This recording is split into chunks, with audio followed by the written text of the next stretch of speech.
તો નમસ્તે મારા વાલા વિદ્યાર્થી મિત્રો, કોન્સ્ટેબલની લેખિત પરીક્ષા તમે આપેલી છે. તો કોન્સ્ટેબલનું રિઝલ્ટ છે ક્યારે આવશે, તમામ ઉમેદવારો મનમાં પ્રશ્ન છે. 80 માર્કની નીચે માર્ક છે તો એના માર્ક વધશે કે નથી વધવાના? વધશે તો શું 7-8 માર્ક્સ વધશે? મેં તમને એક વિડીયોમાં કીધેલું છે કે ભાઈ આટલા માર્ક છે, ક્યારેય વધી શકે નહીં. વધશે તો 3-4 અથવા 5 માર્ક્સ વધવાના છે. મેરિટ યાદી છે એ ક્યારે આવવાની છે, એટલે કે પહેલાં તમે તમારું રિઝલ્ટ છે ક્યારે જોઈ શકશો.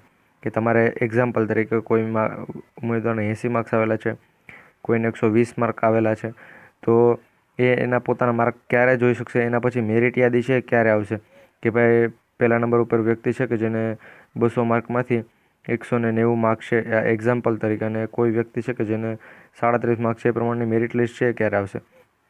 એના પછી તમારું જે પણ ડીવી ને બધું ક્યારે થશે, સંપૂર્ણ અપડેટ આવેલી છે. તો એ અપડેટ આ એક જ વિડીયોમાં તમને આપીશું, તો વિડીયોમાં છેલ્લે સુધી બની રહેજો. આપણી જીપી ઓફિશિયલ એટલે કે Gujarat police official YouTube channel પર જો નવા હોય તો ચેનલને સબસ્ક્રાઈબ કરી બેલ નોટિફિકેશન ઓન રાખજો.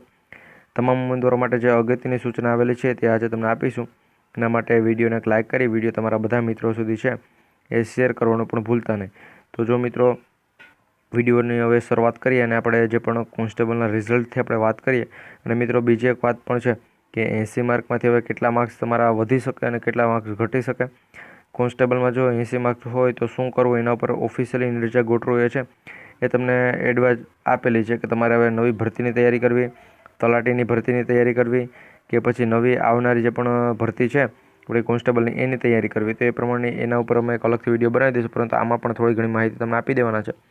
તો વિડીયોમાં છેલ્લે સુધી બની રહેજો. કોન્સ્ટેબલનું રિઝલ્ટ છે ક્યારે આવવાનું છે, જો એના ઉપર આપણે વધુ માહિતીની ચર્ચા કરીએ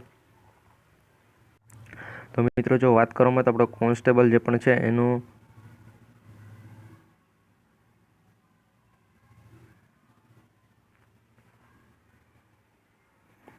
રિઝલ્ટ છે એ 1 જુલાઈ જે પણ તારીખ છે એ સામે આવે છે. કે તમારું 1 જુલાઈ શા માટે?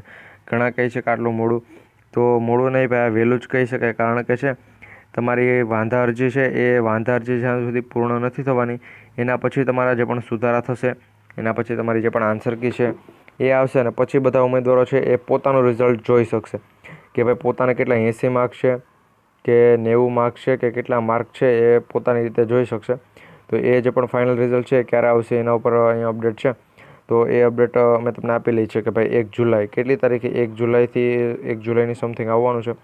1થી લઈને અમે તો ઓલમોસ્ટ 15 તારીખ સુધીનું કહીએ છીએ, કારણ કે 1 જુલાઈ તો અહીંયા લખેલું છે. હવે એના પછી જો હું વાત કરું તો તમારું મેરિટ લિસ્ટ છે કે ભાઈ તમને ફાઇનલ કેટલા માર્ક છે, મેરિટ આખું જે પણ લિસ્ટ બહાર આવતું હોય કે તમારા સાથી ઉમેદવારોનું પણ તમે જોઈ શકો કે એને કેટલા માર્ક છે.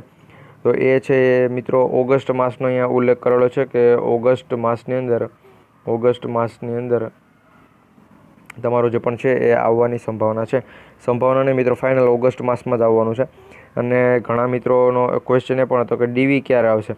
તો ભાઈ ડીવી છે એ તમારું સપ્ટેમ્બરમાં થવાનું છે. ક્યારે? સપ્ટેમ્બરમાં થવાનું છે. તમારું સપ્ટેમ્બરની અંદર ડીવી થવાનું છે. અને એના પછી તમારી જે પણ ટ્રેનિંગ અને એ બધું છે એ 2026નું કહે છે, પરંતુ આટલું બધું મોડું તો નહીં થાય. લગભગ આટલું બધું મોડું નહીં થાય. જો થવાનું છે તો કંઈ ભાઈ આમાં આપણે શું કહેવાય, સરકારી કામ છે, આમાં આપણા ઘરનું કંઈ ચાલતું નથી, એટલે છે એ 2026માં પણ થાય. પરંતુ હાલ જે પ્રમાણે માહિતી મળે છે એ પ્રમાણે તમારું 1 તારીખથી લઈ અને 15 તારીખ સુધી મિત્રો શું આવવાનું છે, તમારું તમને કેટલા માર્ક્સ છે એ આવવાના છે 1 તારીખથી લઈ અને 15 તારીખ સુધી. પછી ઓગસ્ટ માસની અંદર તમારે ઓગસ્ટ માસ છે ત્યારે તમારું જે પણ મેરિટ લિસ્ટ છે એ આવશે. મેરિટ લિસ્ટમાં કઈ મેરિટ લિસ્ટ? તો તમારી જે પીએમએલ આવે છે, પ્રોવિઝનલ મેરિટ લિસ્ટ આવે છે, એ પીએમએલ પણ ત્યારે આવશે. ને એફએમએલ છે મિત્રો, એ એફએમએલ પણ ત્યારે આવવાની સંભાવના છે. એટલે સંભાવના એટલે મિત્રો 99.99 ચાન્સીસ છે કે આ જે પણ છે એ ઓગસ્ટ માસની અંદર આવી જાય. અને તમારું જે પણ ડીવી છે એ જેટલા પણ એફએમએલમાં ઉમેદવારોના નામ આવેલા છે એ બધાનું ડીવી મિત્રો છે એ સપ્ટેમ્બર માસમાં કરાવવામાં આવે અને એના પછી આગળની પ્રક્રિયા છે એ આગળ વધારશે.